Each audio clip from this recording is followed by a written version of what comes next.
Yes, merci beaucoup à Khadija Loum à la technique assistée par la Sister Maria. Alors on va passer à la seconde partie de cette émission comme on vous l'avait dit antérieurement. Donc voilà, la première partie est réservée à que de la musique, mais dans la deuxième partie nous passons à la rubrique Masterclass qui y a comme invité aujourd'hui Degiti. Alors de son vrai nom Amadou Barry, je rappelle qu'il a vu le jour en 26 mai. Son papa étant navigateur pour Air Afrique, ce Gémeaux, sensible et généreux, grandit entre la France et la Côte d'Ivoire avant que la famille ne rentre définitivement au Sénégal. Et là, le petit Amadou fréquente plusieurs écoles. Parmi ces écoles, on peut citer par exemple Mariste, Saint-Pierre de la Fosse, Blaise Diagne, Yara Souren, etc., etc. Ensuite, il ne passera pas le bac à cause de l'année blanche, bien sûr, et entame ce qu'il qualifie de master en hip-hop. Alors ça, il nous expliquera certainement pourquoi cette appellation, donc master en hip-hop. Alors, nous sommes en 1983, Amadou Barry s'institue officiellement danseur de breakdance. Pour le plaisir donc de la danse, celui qu'on appelle alors turbo. Alors, turbo, c'est un truc tournant, hein, donc je ne sais pas trop si vous avez remarqué quand il y a beaucoup de vent, vous voyez un petit cercle roulant comme ça, donc qui vient vers vous. Et en général, on dit que voilà, c'est un peu malicieux, donc essayez un peu d'éviter. Alors qu'il lance des défis aux plus grands breakdancers de la capitale et les battles se succèdent. Et puis, c'est en 1989 qu'il commence à rapper avec son cousin Amenophis, qui se trouve d'ailleurs, je pense, actuellement du côté des États-Unis, qui l'invite d'ailleurs à la civilisation égyptienne et à la Nubian Spirit. Ça, on va s'y arrêter tout à l'heure parce que on se rend compte que côté fan club ou family, hein, donc comme il aime appeler, on parle de Nubian Family. À eux deux, donc, ils montent un groupe King MCs et font plusieurs podiums dans des écoles tout en se produisant au Sahel. Parallèlement, à l'autre bout de Dakar, Syndicate. Alors, retenez le nom, puisque c'est un groupe donc, qui a été formé par un jeune rappeur connu sous le nom de DJ Awadi, donc, qui également se déchaîne pour se faire une place sur la scène sénégalaise. Entre King MCs et Syndicate, c'est une guéguerre par Mike interposé.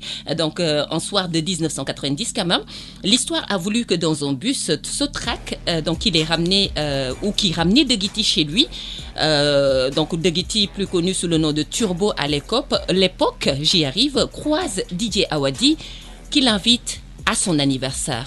Ironie du sort, je ne sais pas trop, en tout cas. C'est arrivé. Quelques freestyles plus tard, et puis la hache de guerre est enterrée et toutes ces individualités décident d'unir leur voix et leur feeling.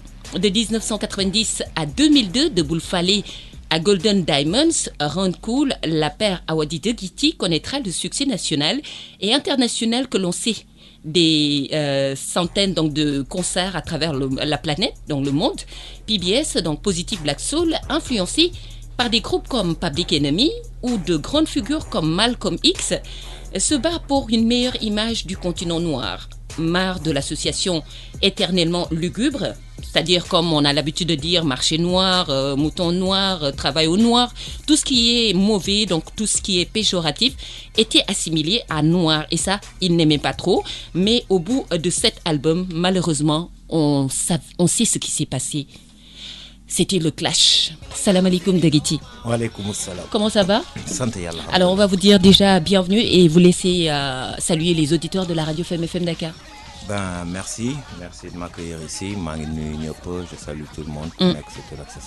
Merci à Femme FM aussi. D'accord. Alors je sais pas trop, on a essayé de faire une petite biographie de Degiti, mais également du groupe PBS, parce qu'on ne peut pas parler de Degiti sans parler de PBS, on ne peut pas parler de Awadi sans parler de PBS, on ne peut pas parler de Kapsi et de Amitié sans parler de PBS. Est-ce que ça a été bien dit? Qu'est-ce qui reste à être dit? Oui, il y a eu quelques petits trucs. Bon, Allez. d'abord, on s'est connus en 89. Et puis, quand on s'est séparés, il n'y a pas eu vraiment de clash. C'était juste entre adultes, consentants. Et puis voilà, on a discuté. On a vu que ça ne pouvait plus continuer. On a arrêté. Bon, il y avait un autre truc, mais j'ai oublié. Mais bon, c'est pas... Tu avais noté, donc s'il y a des choses à rectifier, effectivement, on aura peut-être le temps de le faire. Alors, on rappelle aux auditeurs qu'aujourd'hui, on a donc Degiti, donc de son vrai nom Amadou Barry. Degiti, déjà. D'où vient cette appellation? Dougie T, bon, quand je commençais à rapper, déjà on m'appelait Dougie Fresh parce que je faisais du rap et du beatbox en même temps. Et en ce moment-là, honnêtement, pratiquement personne ne faisait du beatbox. Et comme Dougie Fresh faisait beaucoup de beatbox, les gars commençaient à m'appeler le Dougie Fresh sénégalais, tout ça. Donc j'ai dit non, lui c'est Dougie Fresh, moi je m'appelle Tons, donc appelez-moi T. D'accord. Et puis après, donc Dougie T. D'accord. Bon, et puis comme ça, de fil en aiguille, après, c'est resté quoi. Mais ça faisait aussi Dougie quoi. Donc comme Dougie Ligny Djoublo, on a gardé, ça a donné un petit côté Wolof et sénégalais aussi quoi. Dougie, c'est exact, c'est la vérité. Dougie, c'est vrai. Pour Dougie. D'accord. Alors, je m'en vais parler un peu de, par exemple, le beatboxing. Vous nous en parliez à l'instant. C'est quoi exactement pour les profanes comme moi?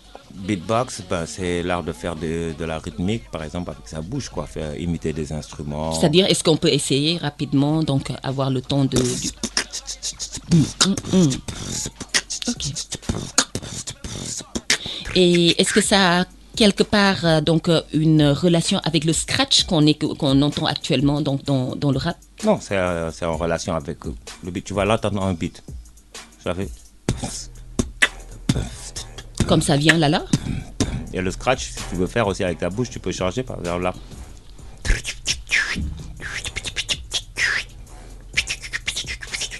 Là, j'ai comme l'impression d'entendre le début de Public Enemy qui fait... Voilà, on appelle ça human beatbox. Okay. La boîte à rythme humaine, quoi. La boîte à rythme humaine. Voilà. Waouh, un peu lourd quand même, mais on va y arriver parce que quand on parle de masterclass, c'est une discipline. Justement, on parlera de ces disciplines. Comme le graffiti, comme la poésie aussi, l'écriture surtout. Ouais. Oui, on est obligé d'ailleurs de parler d'écriture et autres. Quand on parle de masterclass, c'est les instruments et tout ce qui va avec la musique qui prône. Alors c'est vrai qu'on va parler de style également. Alors quel était le style de PBS? PBS, au tout début, notre style était carrément hardcore. C'est-à-dire c'était un style pur et dur. Hip-hop pur et dur, on faisait que dans la dénonciation, c'était vraiment attaquer. Les gars confondent hardcore et underground. C'est ce qu'on appelle underground ici. Mais underground, c'est un artiste underground, c'est un artiste qui fait ça par passion et qui ne commercialise pas sa musique. C'est ce que ça veut dire, underground. Parce que underground, ça veut dire sous-sol. C'est-à-dire c'est les gars qui restent dans l'ombre. Ils font de la musique par amour, ils ne commercialisent pas. Ça, c'est des artistes underground. Hardcore, ça veut dire dur à cuire. C'est-à-dire que les thèmes sont engagés et voilà, c'est sévère, quoi. On tape sur la table. Et puis, c'était ça notre style au début. Mais maintenant, en grandissant avec la maturité, tout ça, on a voulu vraiment élargir notre audience, notre public. Et moi, je m'amusais à chanter, à chantonner comme ça. Et on m'a dit, bon, je ne savais pas. Apparemment, il paraît que j'avais une belle voix et j'ai commencé à chanter. Voilà, et ça nous a attiré un public plus grand. Bah oui, le ton est donné. C'est certain que Dougie T chante bien. Il a une belle voix et c'est pas pour rien qu'il chantait. Mais on s'est rendu compte que Dougie T ne chantait pas seulement, il rappait aussi. Oui, j'ai commencé par le rap. D'accord.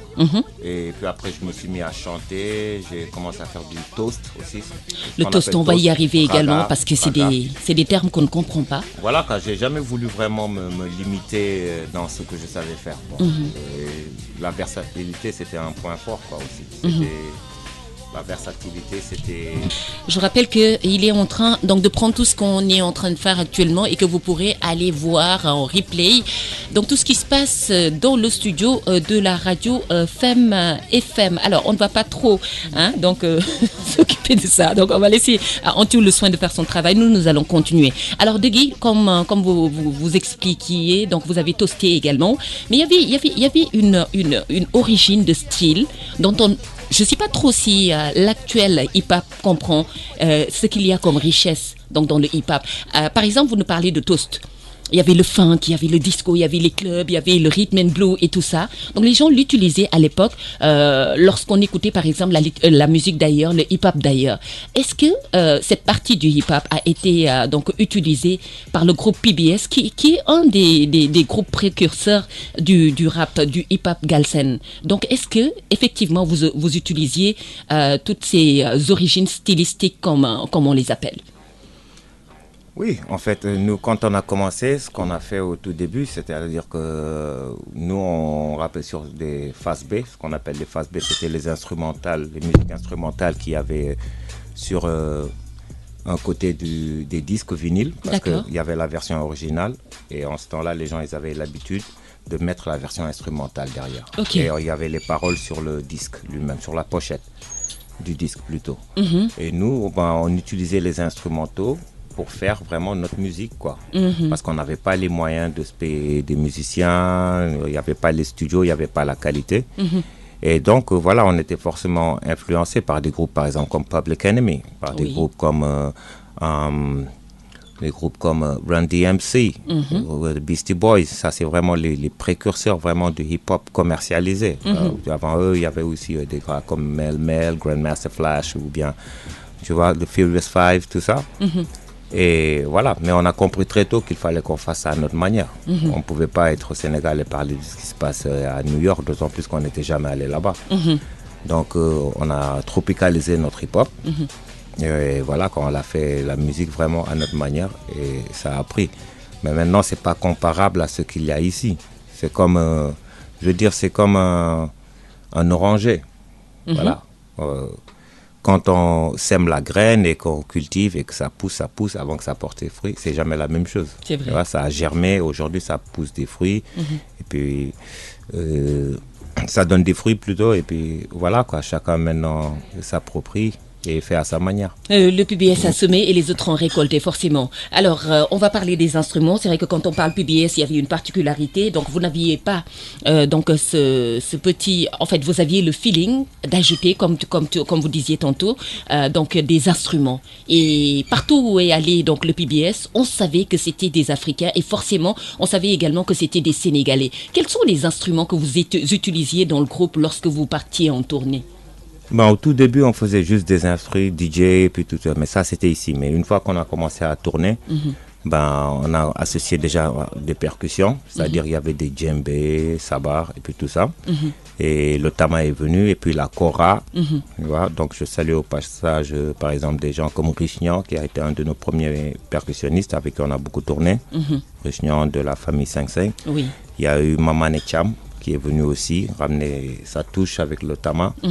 Et Numukunda Sissoko, Elhadji Numukunda de la famille, voilà, de la famille Sissoko, qui est venu, qui a apporté aussi autre chose. Donc c'est ce qui faisait notre différence. Mais bon, t'inquiète, hein, rien qu'à voir nos tranches, les gars, ils savaient qu'on était des Africains. Oui.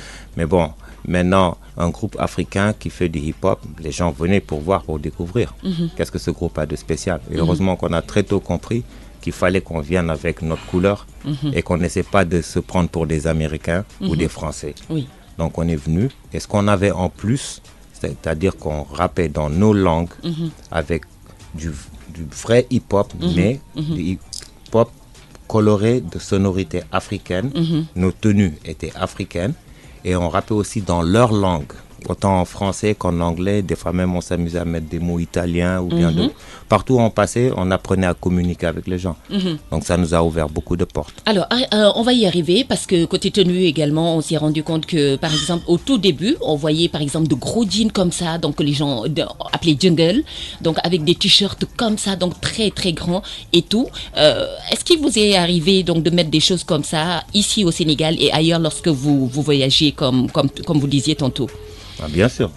C'est ce qu'on appelait les baggy.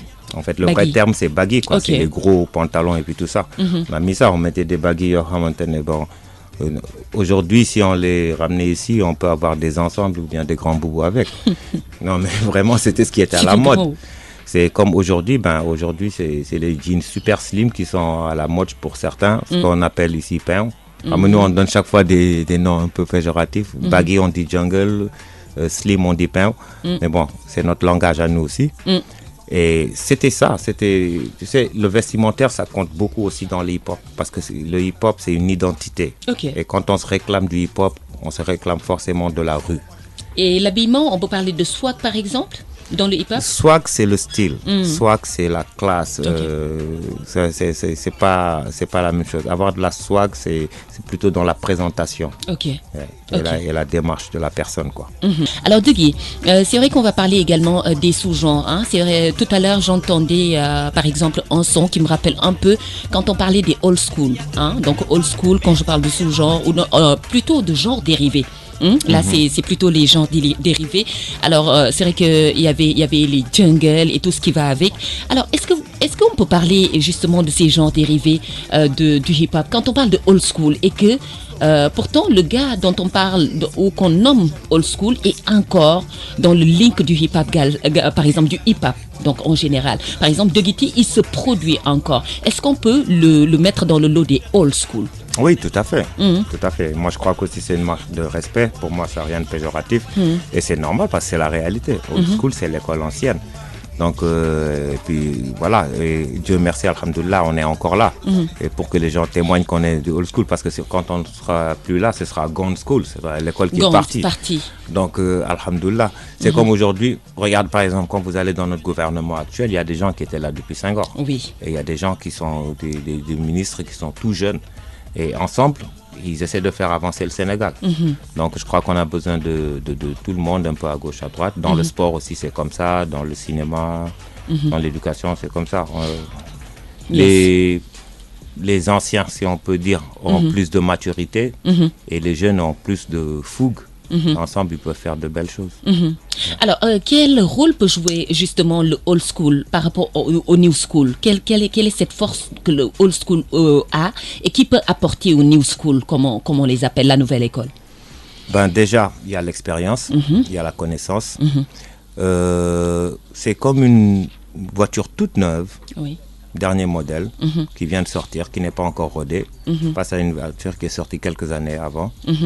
Qui est aussi puissante mais qui a été bien rodée. Donc voilà quoi, si je peux faire ainsi la comparaison.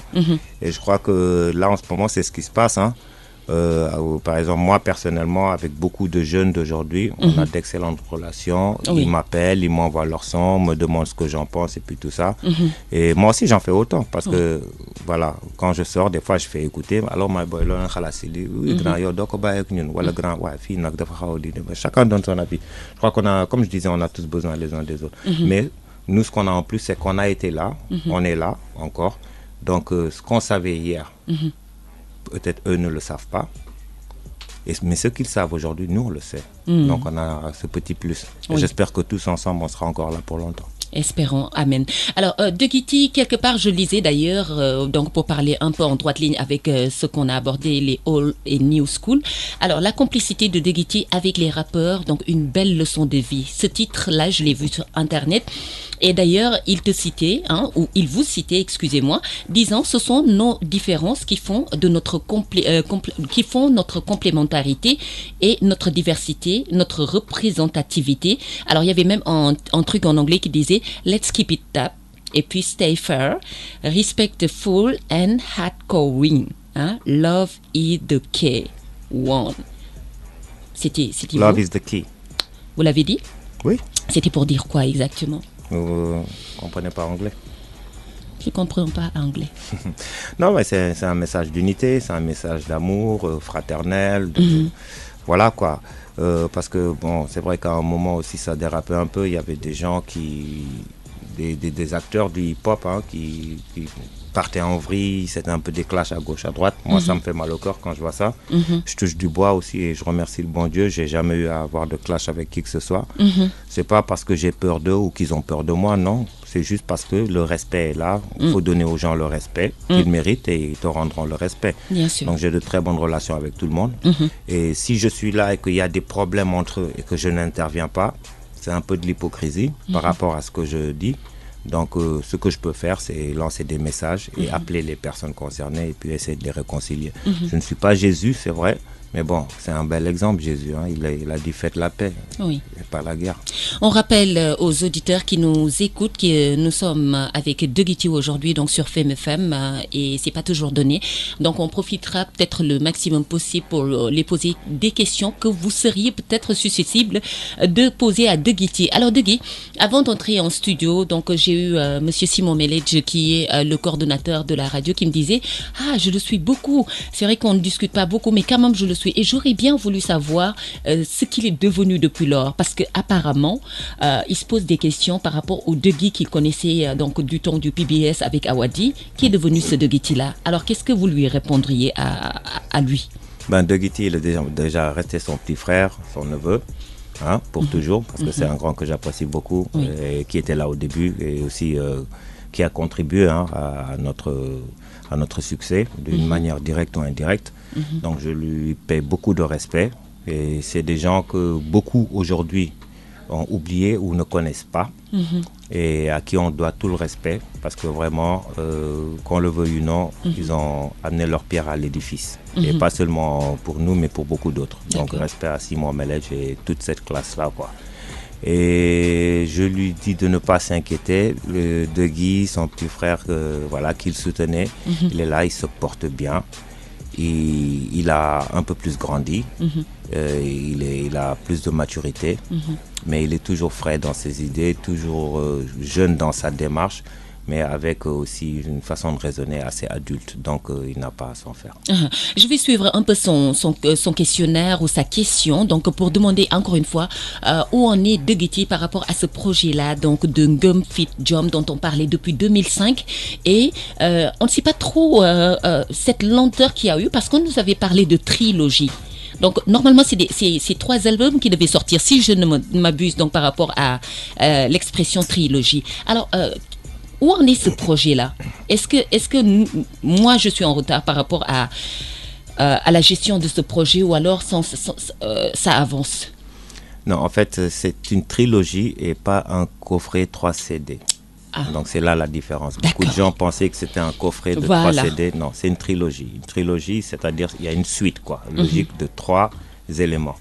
Donc Ngum est sorti, ça a fait son carton grâce surtout au titre Iwadjour, que les gens appellent Yaiboy. Que nous écouterons tout à l'heure avec la complicité de Maria.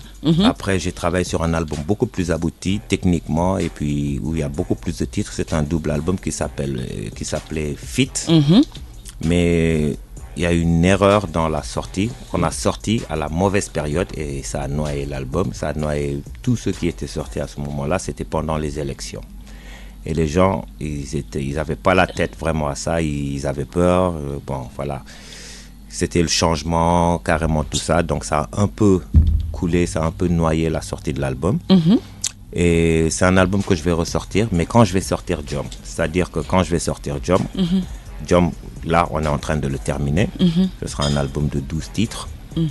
Et ce que je vais faire, pour ne pas que cet album sombre dans l'oubli, je ne vais pas le vendre, mais bon, quiconque achètera un album Jom aura un album Fit. C'est un double album vraiment où j'ai invité beaucoup d'artistes locaux. Des old school, new school. Des old school, new school, à l'époque qui commençait à devenir old school aussi. Ah oui? Oui, parce que c'était en 2011 qu'on l'avait enregistré. Et il y a eu aussi des artistes, hip-hop, mais il y a eu des artistes aussi mbala, comme Kumba Gawlo qui est là-dedans. Il y a eu Omar Penn, il y a eu Youssou N'Dour, il y a eu Baaba Maal, il y a eu Thione Seck. Et il y a eu aussi des artistes internationaux comme Soprano, le français, comme Supernatural et 13 de Alabama, USA.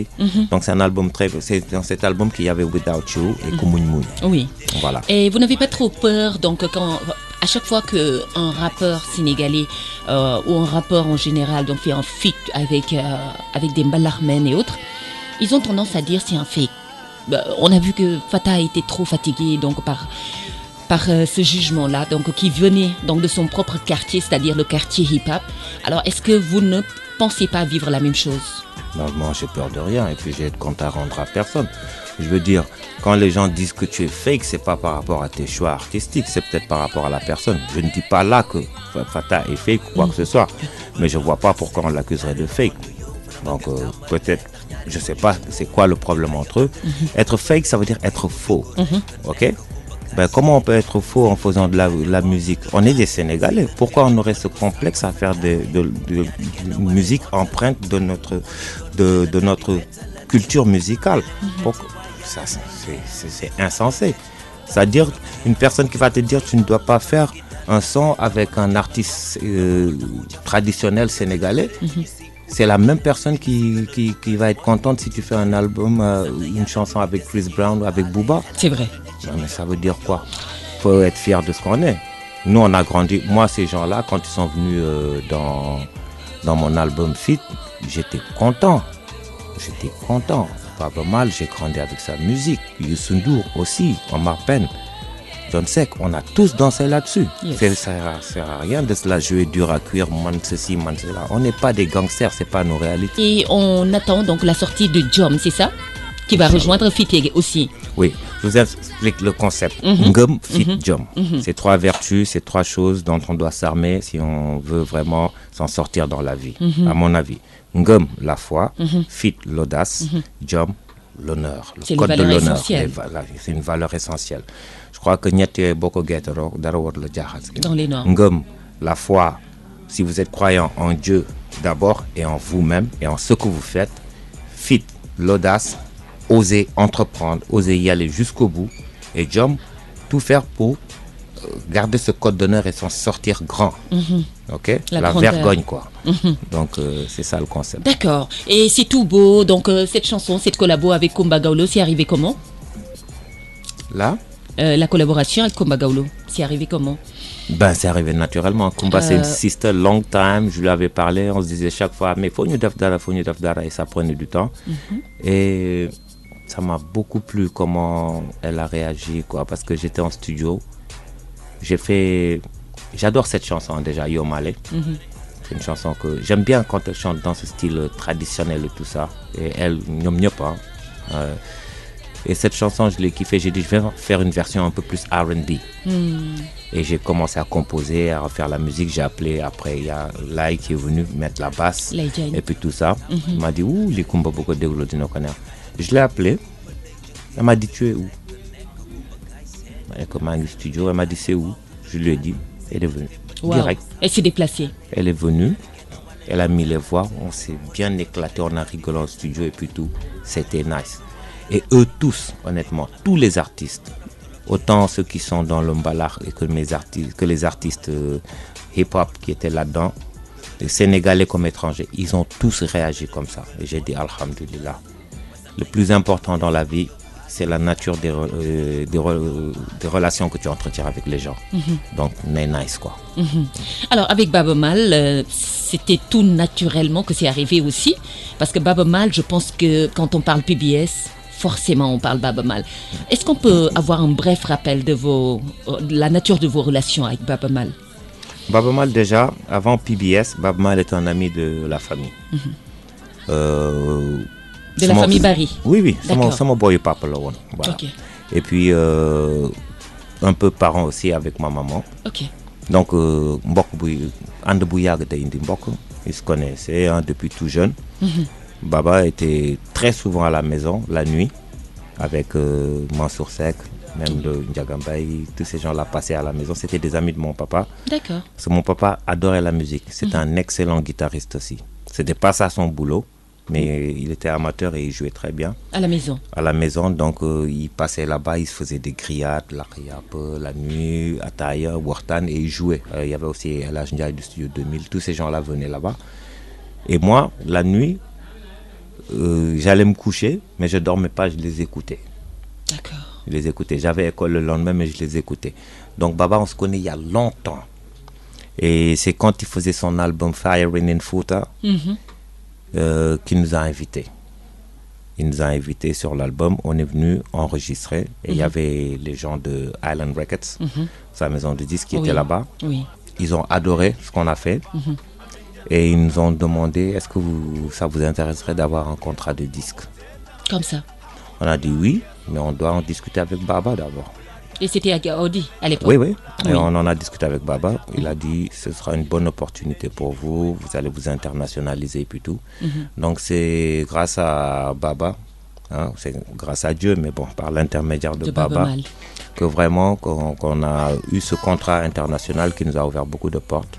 Donc ils nous ont fait venir à Londres, ils nous ont mis dans des limousines, première classe, à l'hôtel, Romagnac étoile, tout. Ils nous ont trouvé un avocat et puis tout, on a signé un contrat et puis voilà, c'est parti de là. Comme ça. Nous allons enchaîner de Guiti, donc le petit de Guiti, le petit Amadou, donc qui suivait un peu les pas, la fibre. Donc qu'il sentit à travers donc ce que jouait son papa, donc il en a fait une réalité que d'avoir fait de la musique. Donc et puis en 2014 on retrouve quand même un De Guiti quand même qui en connaissait beaucoup côté musique mais également côté projet.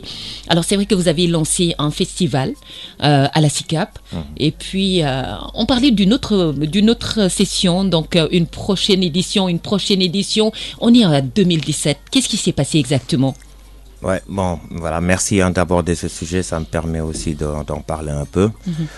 C'est-à-dire qu'on est dans un pays où nous tous, nous sommes des citoyens et ce qu'on veut, c'est entreprendre. Oui. Et entreprendre pour que ça serve aussi à beaucoup de personnes et à la communauté. Capsival, c'était le nom de ce festival-là, qui devait être un festival annuel. Et malheureusement, moi tout seul, je ne pouvais pas continuer ce festival-là parce que tout le monde sait ce que ça représente, un festival. Et donc je suis allé vers des gens autant dans le privé que dans le public que dans l'administratif ici, leur parler du projet parce que Capsival en fait c'est un tremplin pour un projet qui s'appelle Capsitude et je crois que c'est ça qui est le plus important. Alors, les termes, est-ce que vous pouvez expliquer un peu Capsitude après Capsival? D'accord. Capsitude, c'est un projet d'emploi des jeunes et de réinsertion des jeunes qui aujourd'hui traversent des moments difficiles. Par exemple, on voit partout dans les SICAP, je parle des SICAP, mais c'est un peu partout au Sénégal, mais qu'au Sénégal, mais quand on parle de SICAP, excuse-moi, on parle de... Toutes les SICAP. Toutes les SICAP du Sénégal. Oui. En tout cas, de Dakar. Je ne sais pas s'il y en a à parce Mbour que moi, j'en connais juste à Dakar, donc du coup... Ou dans le Wallo, je ne sais pas. Je ne sais pas trop, moi aussi. Voilà. Donc, moi, ce qui m'a fait mal, j'ai remarqué que beaucoup de gosses aujourd'hui étaient dans la débauche, la plus totale. C'est des gens qui sont là à longueur de journée, que je ne juge pas, je tiens à être clair. Mais c'est juste que ça me fait mal. Je vois des jeunes qui sont là, qui n'ont pas de travail, qui n'en cherchent plus parce qu'ils se disent qu'ils ne vont pas avoir, qui ont arrêté les études à cause des grèves. Donc aujourd'hui, ça donne à la drogue et à l'alcoolisme de rue et qui sont improductifs et qui sont même dangereux pour leur famille, pour eux-mêmes et pour la société. Et donc, je suis un peu allé vers ces jeunes-là, on a discuté à gauche, à droite, et puis je suis allé dans différents quartiers. Pourquoi vous faites ça? On n'a rien à faire. Mais si vous avez quelque chose à faire, vous pouvez faire quelque chose de vos vies. On va faire quoi? On a nos diplômes, on n'a pas de travail. Les autres qui sont encore en train de poursuivre des cours, ils te disent carrément qu'il n'y a pas d'école. Et plein de trucs. J'ai dit, mais c'est pas une solution, ça. C'est des jeunes qui passent leur temps à boire de l'alcool frelaté. Des sachets à 100 francs, 200 francs qui se pourrissent, qui sont en train de se tuer. Et je leur ai dit, on va vous trouver du travail. Ils me disent, mais grand, si le gouvernement ne peut pas nous donner du travail, tu ne peux pas nous donner du travail. J'ai dit, je n'ai pas la prétention de vous donner du travail, mais ensemble, on peut vous trouver du travail. Ils m'ont dit, comment? J'ai dit, regarde-toi, tu es bien costaud. Tu fais du sport malgré que tu te bourres tous les jours, mais tu es en forme. J'ai dit oui. Tu laisses tomber l'alcool et tu fais de la sécurité. Toi, tu fais du nettoyage. Toi, tu fais quoi? Moi, je suis menuisier. Toi, tu fais quoi? Moi, je suis carreleur. Moi, je suis peintre. Toi, man, là. Parce qu'il y a des femmes aussi. Man, damay togg. Ok, on va créer un bureau qui s'appelle Capsitude. Ils m'ont dit, c'est quoi Capsitude? J'ai dit Capsitude.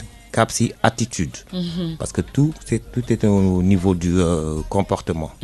Ok, il faut avoir les bons comportements, avoir de l'éthique si on veut vraiment percer dans cette société.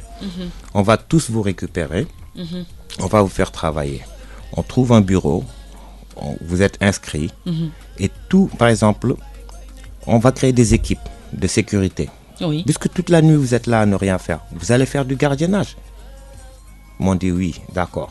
J'ai dit, et vous allez faire du nettoyage. Bouniti Yewo, au matin, ils vont voir que le quartier est propre et tout ça. Oui, d'accord, tout ça c'est beau, grand. Mais comment on va être payé? J'ai dit, regardez, rien qu'au niveau de Liberté 6, et si on met Liberté 6 extension, on est à près de 15 000 logements. C'est 15 000 logements. Si chaque maison donne 1 000 francs par mois, ce qui n'est rien du tout, ça nous fait 15 millions par mois. 10 mois, c'est 150 millions, c'est-à-dire c'est 180 millions l'année, ça peut vous faire des salaires. Oui, quand même. Et ça peut vous sortir de la drogue et de l'alcoolisme et de tout ça. Même si vous gagnez 50 à 60 000 par mois et que vous rentrez chez vous et que vous contribuez à payer la facture d'eau ou bien ou quoi que ce soit, aider vos parents, c'est un bon départ, c'est de la motivation. Eh bien, figurez-vous que je suis allé au ministère de la Jeunesse, je suis allé au ministère de la Santé, j'ai même envoyé un courrier à la présidence, je suis allé vers toutes les institutions qui normalement ont l'obligation de supporter ça. Mais de Guiti, vous n'avez pas signalé que vous étiez parti voir les mairies? Les mairies? Si, je suis d'abord allé à notre mairie. Ah. Avant tout le monde. D'accord. Ça fait plus de 4 ans, pratiquement 5 ans. Ils n'ont jamais donné réponse. Je les ai relancés et tout ça. Et ça me fait mal parce que ces gens-là ne sont pas intéressés par le sort des jeunes. Je suis allé voir des banques. Wow. Je vais vous dire, je suis allé voir des banques et ces banques m'ont dit de combien vous avez besoin. Vous savez ce que je leur dis? Surtout une banque spécialement, que je ne vais pas citer le nom. Quand même. Et cette banque m'a dit, vous avez besoin de combien? J'ai dit, j'ai besoin que vous ouvriez des comptes épargne gratuits pour tous ces jeunes-là, que vous offriez ces comptes-là. Ce sera votre participation. Si par exemple, on a 200 gosses ici, à 10 000 francs. C'est pas beaucoup pour une banque. Et c'est quelque chose pour eux. Et ces gosses-là seront payés par vous. C'est-à-dire que si aujourd'hui, Kia est tresseuse et que ma voisine a besoin de se tresser, elle l'appelle, on envoie Kia vient tresser et puis la voisine paie directement au bureau. Ah. Et cet argent va à la banque qui les paie par fin du mois. C'est-à-dire qu'il y a une traçabilité. Oui. Et tout est clair. Et donc, on crée de l'emploi, on paie des impôts, on fait travailler des jeunes, on les sort de la rue. Et ils auront cette impression de servir à quelque chose. Oui. Ils auront qu'ils ne sont pas des ratés dans la vie, qui servent à quelque chose, qui peuvent faire quelque chose. Donc, c'est ça le projet. Ils nous ont dit, qu'est-ce que toi tu y gagnes? J'ai dit, moi, ce que j'y gagne, c'est de retrouver le Cap-Si que j'ai chanté. Et aujourd'hui, ce qu'on veut, on veut faire des Cap-Si les quartiers les plus propres, les plus beaux et les plus sécurisés. Pas de Dakar, mais du Sénégal. Tu sais pourquoi? Non. Parce qu'on veut que Guédiawaye, Grand Dakar, tous les autres quartiers, Gissen Bob, et qu'ils fassent mieux que nous. Et qu'au final, nous tous, nous y gagnons. Quand on écoute donc ce projet dont parlait de Guiti il y a quelques instants, on a comme l'impression que nous ne voulons pas avancer. Aujourd'hui, on parle de difficultés au Sénégal. On parle de ces gens-là qui n'ont rien à faire, qui restent dans les quartiers. Des quartiers comme Cap-Si, comme il dit. Hein, quand tu passes, tu vois les gens faire le thé et tout. Et je pense que ce serait une très bonne manière donc d'insérer les jeunes dans ce qu'on appelle le travail. Parce que, par exemple, de Guiti, là, vous me parlez de gens qui ont déjà quelque chose. Hein, donc ils ont quelque chose en main. Par exemple, une tresseuse, on ne peut pas l'appeler une personne qui n'a pas de travail. C'est quelqu'un qui chôme, tout simplement, et à qui on peut donner la latitude d'aller faire quelque chose et d'y gagner, comme vous le disiez tantôt, quelque chose pour nourrir sa famille. Alors, quand les autorités ne veulent pas entendre raison, quand les autorités ne veulent pas réagir, qu'est-ce qu'on peut faire pour les pousser à réagir? Quelles sont justement les motivations qui peuvent pousser nos autorités, qui sont là pour nous, à réagir justement face à des choses qui nous importent à nos jeunes, mais qui importent à la population pour sa sécurité? Peut-être faire un truc au Grand Théâtre où on va chanter leurs louanges, ils vont donner beaucoup d'argent et puis on va aider les jeunes. Peut-être. Parce que ici, ou bien de les parrainer à un truc, je sais pas quoi, organiser un Mbapat ici, les jeunes se tapent dessus, sous le haut parrainage de telle ou telle personne, peut-être qu'ils vont réagir. Excusez-moi si je suis dur, mais je pense, excusez-moi aussi les auditeurs, parce que là, j'en peux plus, je suis énervé. Mais on est très touchés. Je pense qu'ils s'en foutent des jeunes, voilà. Alors, il s'en fout tellement des jeunes, peut-être, je ne sais pas si c'est de Guity qui parle, qu'on a vu par exemple des choses qui arrivent actuellement parce que les gens n'ont peut-être pas de travail. Donc on voit qu'il y a beaucoup de vols. Il y a malheureusement une insécurité notoire. Quand je parle d'insécurité, jusqu'à hier, si vous suivez l'actualité, on a vu que quelqu'un a eu donc cette audace d'aller voir un enfant, un bébé, et d'avoir violé un bébé comme ça, donc à Thiès. Et d'autres insécurités donc qu'on vit actuellement donc dans notre société. Est-ce que ce manque de travail ne peut pas pousser justement ces gens-là d'arriver au bout de leur, je ne peux pas l'appeler désir, mais quand même des choses, des bassesses donc qu'on vit actuellement dans la société? Vous savez, aujourd'hui, moi je peux me permettre de juger personne parce que je serai déjà jugé moi, tôt ou tard, donc je me soucie d'abord de mon sort. Mais bon, je peux donner des appréciations. Moi je pense que ce bébé, de toute façon, que je le pense pas, c'est la vérité, ne méritait pas ça. Mais je pense aussi que la personne qui a perpétré cet acte barbare est une victime. Vous savez que l'inactivité, ça pousse les gens à faire de ces choses. Vous voyez ces jeunes dont je parle qui passent leur temps à se saouler et tout ça. C'est l'oisiveté, hein. Oui. C'est parce qu'ils n'ont rien à faire. Et la nature a horreur du vide. Oui. Quand ils sont là à ne rien faire, ils vont vouloir combler. Et des fois, ils font les mauvais choix. Donc, je ne vais pas m'ériger en juge ou quoi que ce soit. Mais je pense qu'aujourd'hui, on a une société qui est malade et qu'il faut soigner. Le monde est malade. Mais bon, on ne peut pas sauver le monde, mais essayons quand même de sauver notre pays. Aujourd'hui, les gens sont de plus en plus égoïstes, nombrilistes. Chacun pense qu'à soi-même. C'est-à-dire que, attendez, vous êtes là, vous êtes le maire des SICAP ou bien le ministre de ceci ou cela ou cela. Mais vous avez obligation de résultat, vous êtes payé pour. Vous n'êtes pas un patron, vous êtes un employé. Oui. Vous êtes un employé, vous êtes payé par les gens. Et pourquoi les gens devraient courir derrière vous? Mais il suffit qu'on dise, ouais, ton grand-père, il avait une casquette bleue, ta grand-mère, elle a fait ceci, tac, tac, tac, et voilà, tu vas vider un compte qui n'est d'habitude même pas le tien, tu vas prendre dans l'argent du contribuable pour donner à ces gens, balancer, être une star le temps d'un soir à la télé. Tout ça, je dénonce ça. Je dis que c'est de l'hypocrisie, c'est du vol. Et ce qu'ils font, c'est de la non-assistance à personne en danger, vu que leurs parents ou leurs enfants sont à l'abri du besoin et qui font même leurs études, même pas au Sénégal. C'est-à-dire ils prennent notre argent et ils le paient à l'extérieur, à d'autres... Attendez, il y a trop de choses à dire. Et tout le monde sait que Degui n'a jamais été dans le truc genre sanitaire, attaquer l'État ou quoi que ce soit. J'ai pas ce temps-là. J'ai pas leur temps. T'as pas mon temps, j'ai pas ton temps. Tu me respectes pas, je ne te respecte pas. Clin d'œil à DS Major, j'ai pas le temps. Ouais, mais attendez. Okay. Le temps, c'est notre fortune. Hein. C'est la chose la plus précieuse. Hein. Donc, il faut bien gérer son temps. Voilà. Et il faut qu'on essaie d'ailleurs de gérer le temps. Je vous parle à vous, les auditeurs. Vous êtes des Sénégalais. Je ne vous dis pas d'aller taper ou brûler quoi que ce soit. Mais réveillez-vous. Réveillons-nous. Réveillons-nous. Parce qu'on est dans une société où c'est bop sa bop, mbok sa mbok. C'est tout. Et c'est nos enfants qui vont payer. Regardez, j'ai posté sur mon Facebook un truc qu'on m'a envoyé hier nuit. J'étais choqué. Il y a des gens en ce moment qui prennent des bonbons qui ont la forme de nounours et qui vendent au niveau des écoles et comme ça dans la rue aux enfants. Alors que ces bonbons, en réalité, c'est de la drogue. Et une fois que les enfants, ils sont habitués, ils vont chaque fois vouloir acheter.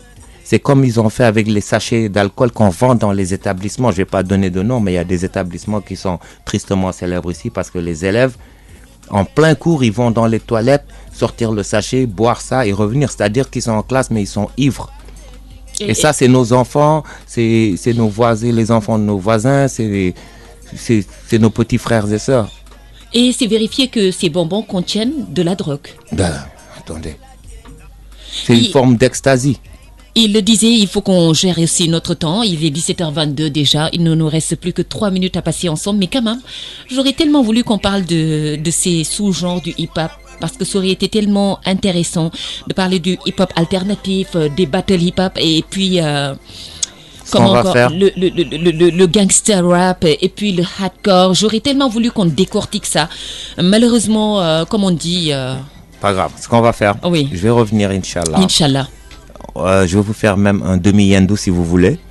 Là, priez pour moi. Je suis en train de travailler sur mon album, Jom, qui va bientôt sortir. Je vous amènerai des exclus. D'accord. Je viendrai vous voir. On parlera de tout ça. Super. Donc, je salue tout le monde. Je fais une dédicace à tous les Nubiens. Rapidement pour les projets immédiats avant de terminer.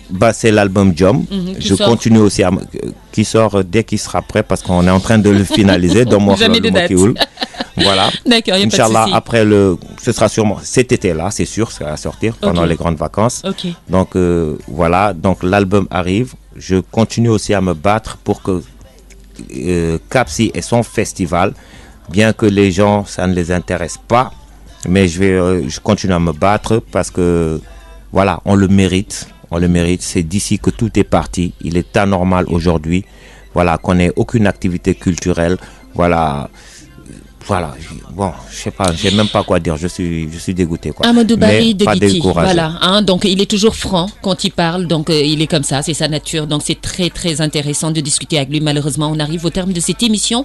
Merci beaucoup à mes auditeurs d'avoir été des nôtres, merci beaucoup surtout à la Sister Maria, donc à la réalisation technique, mais également à la réalisation de tout ce qui se passe derrière, donc côté masterclass. Merci beaucoup également à monsieur Simon Mellet, c'est vrai qu'il m'a beaucoup aidé également pour la réalisation de cette émission. Portez-vous bien, chers amis auditeurs, c'était Masterclass. On vous donne rendez-vous, Inch'Allah, jeudi prochain pour un autre numéro de Masterclass. Merci beaucoup à notre caméraman également, Antoumar. Et puis à toute la maison. Big up à vous tous. Et puis dans quelques instants, le journal Peace. Merci, mon Dieu.